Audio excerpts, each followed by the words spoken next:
Hi everyone, welcome to commerce studio. So guys, आज हम शुरू करते हैं फाइनेंशियल मैनेजमेंट, जो कि बिजनेस स्टडी का पार्ट है, chapter number 9।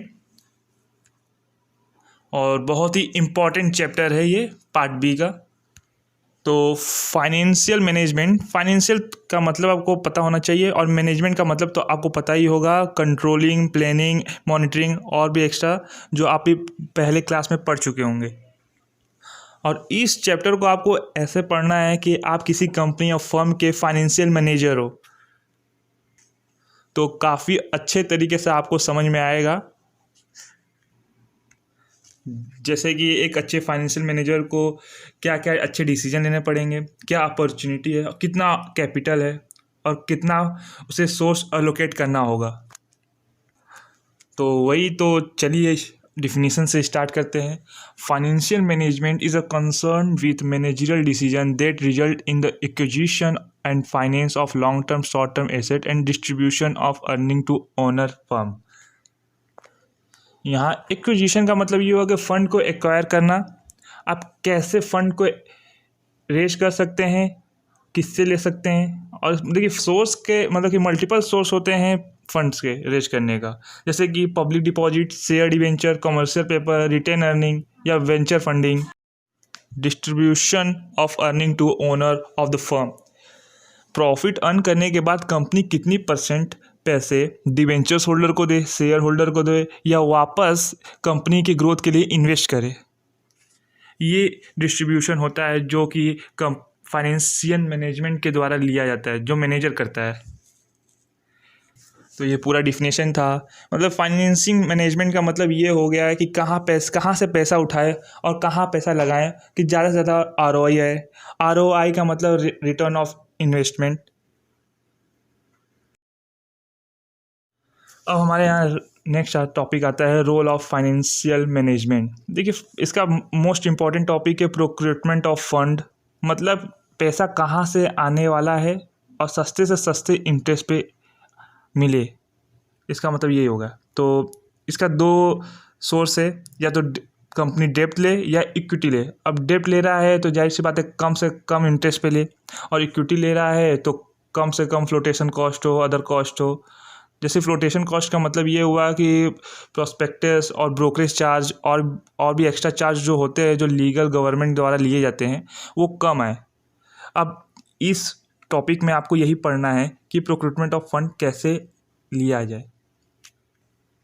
Most of the company क्या होती है कि वो जो हाईली रिप्रेजेंटेड, जिसका वैल्यूएशन ज़्यादा है, वो इक्विटी की तरफ भागती है। बट जो मिडिल लेवल के लोग होते हैं या मिडिल जिसका टर्नओवर ज़्यादा नहीं होता है, वो डेब्ट की तरफ भागते हैं, क्योंकि डेब्ट बहुत ही अच्छा क्या बोलते हैं डिसीजन लिया जाता है, जिससे की वजह से हमें टैक्स कम भरना पड़ता है। आगे इस चैप्टर में मैं पढ़ाऊँगा, बने रहिए आप मेरे साथ।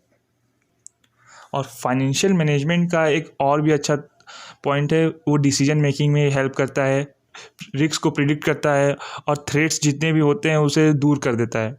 और जाहिर सी बात है, ऑप्टिमाइजिंग मार्केट एक्टिविटीज़ को पूरे एनालिसिस करने के बाद वो कैसे कौन से डिसीजन लेना है, वो बाकायदा सही रूप में बताता है। नेक्स्ट आता है ऑब्जेक्टिव ऑफ फाइनेंशियल मैनेजमेंट। देखिए, आप कोई भी फर्म है, कंपनी है, सबसे उसका प्रॉफिट मेन मोटिव होता है, एम होता है। और इसके और भी फ़ायदे हैं, help in making decision, better utilisation of resource. ये सब नॉर्मल पॉइंट्स है जो आपको समझ में आना चाहिए। Profit maximization, maintenance of liquidity. आ जाइए नेक्स्ट टॉपिक पे आते हैं, फाइनेंशियल डिसीजन। फाइनेंशियल डिसीजन 3 प्रकार के होते हैं: investment decision, financing decision, dividend decision. Investment decision refer to the selecting and acquiring a long-term and short-term asset in which fund will be invested by the business। एक financial manager को 3 main decision लेने पड़ते हैं। उसमें एक investment decision आता है, पैसा कहाँ लगाना है, कैसे लगाना है, और आरओआई कितना हो। अगर मुझे कोई बिजनेस स्टार्ट करना है तो मुझे दुकान चाहिए, बिल्डिंग चाहिए, मशीन चाहिए, तो क्या मैं उसे ख़रीद लूँ? तो अगर ख़रीद लूँगा तो लॉन्ग टर्म डिसीजन होगा, अगर रेंट पे लूँ तो शॉर्ट टर्म डिसीजन होगा। तो इन्हीं लॉन्ग टर्म को ही बोल दिया जाता है कैपिटल बजटिंग, और शॉर्ट टर्म को बोल देते हैं वर्किंग कैपिटल। तो फाइनेंशियल मैनेजर को ये सोच समझ के डिसीजन लेना पड़ता है कि हमें कौन सा चीज़ टर्म लूँ जो मुझे फ़ायदा करे इस बिज़नेस को और कंपनी के ग्रोथ के लिए। और नेक्स्ट आता है financing decision, source of fund arrange करना, कहाँ से पैसा ले, कितने रेट पे ले, ये फाइनेंसिंग डिसीजन के अंदर आता है। मेनली तो दो सोर्स होते हैं, एक तो डेब्ट या तो इक्विटी। अब डेब्ट को हम लोग बारोड फंड कर देते हैं और इक्विटी को ओनर फंड करते हैं। डेब्ट मतलब उधार लेना इंटरेस्ट पे बैंक से, और इक्विटी मतलब मालिक का पैसा, मतलब कि जो भी कंपनी में शेयर खरीदेगा वो मालिक बन जाएगा। तो बहुत मतलब कि बहुत से बिजनेसमैन ये लोग करते हैं कि डेब्ट लेना ज़्यादा सहूलियत मांगते हैं, क्योंकि डेब्ट चीपेस्ट है और फ़ायदेमंद भी रहता है। वो आपको टैक्स बचाता है, प्रॉफिट कम करता है। अब आता है डिविडेंड डिसीजन। अब पैसा आपने उठा लिया, इन्वेस्ट कर लिया और प्रॉफिट भी हो गया, अच्छा ROI मिल गया। अब उस पैसे का क्या करना है? क्या शेयर होल्डर्स को देना है, डिवेंचर होल्डर को देना है, या अपॉर्चुनिटी आपको लेना है कंपनी की ग्रोथ के लिए, या इन्वेस्ट कर देना है? ये सब के फैक्टर्स होते हैं जो देखने पड़ते हैं डिसीजन लेने के लिए। आइए हम लोग एक एक करके इन फैक्टर्स को जानते हैं। पहले हम लोग स्टार्ट करते हैं इन्वेस्टमेंट डिसीजन से। अब देखिए इसमें 3 फैक्टर्स हैं factor affecting investment decision: cash flow of the project, rate of return और इन्वेस्टमेंट क्राइटेरिया। किसी प्रोजेक्ट पर इन्वेस्ट कर रहे हो तो ये देखो कि वो बिजनेस कितना कैश फ्लो ला कर देगा। मतलब कि एक बिजनेस कैश पर या दूसरा बिजनेस क्रेडिट पर हो तो वो बिजनेस ज़्यादा ग्रोथ करेगा जो बिजनेस पे ज़्यादा कैश फ्लो मतलब कि पैसे का लेन देन। अगर आप क्रेडिट पे बिजनेस स्टार्ट कर रहे हो तो आने वाले समय में कैपिटल की बैलेंस मतलब बजट ख़राब हो जाएगा और कंपनी बंद करने के कगार पे आ जाएगी। और नेक्स्ट टॉपिक है हमारा ROI, रेट ऑफ इंटरेस्ट या रिटर्न। देखिए किसी भी बिजनेस के लिए ROI बहुत ज़्यादा मैटर करता है।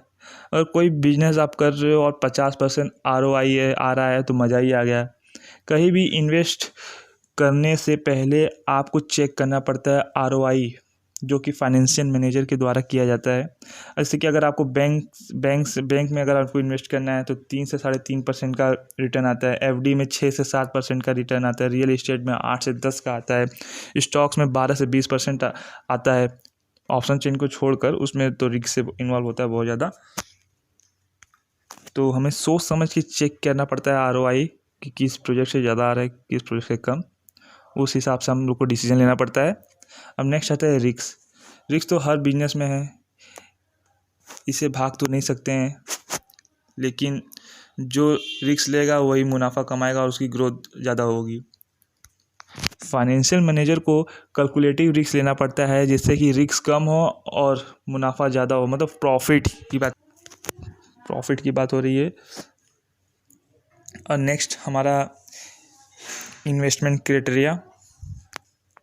हमारा इन्वेस्टमेंट में ROI या कैश फ्लो ही निर्भर नहीं करती है किसी भी इन्वेस्टमेंट डिसीजन को लेने के लिए, और ये अलग क्राइटेरिया हैं जो मतलब कि हेल्प करती है डिसीजन मेकिंग के लिए, जैसे कि लेबर हो गया, टेक्नोलॉजी हो गया, मशीन हो गया, इनपुट हो गया कंपनी का, वो सब भी बहुत ज़्यादा हेल्प करती है इन्वेस्टमेंट डिसीजन लेने के लिए। किसी भी कंपनी में लेबर कितने हैं, टेक्नोलॉजी क्या अप टू डेट है, मशीन क्या अप टू डेट टेक्नोलॉजी के है, मशीन क्या सही आउटपुट दे रही है कि नहीं, ये सब बहुत ही निर्भर करता है किसी भी बिजनेस में इन्वेस्टमेंट करने से पहले। तो फिर नेक्स्ट टॉपिक हमारा आता है इम्पोर्टेंस ऑफ इन्वेस्टमेंट डिसीजन।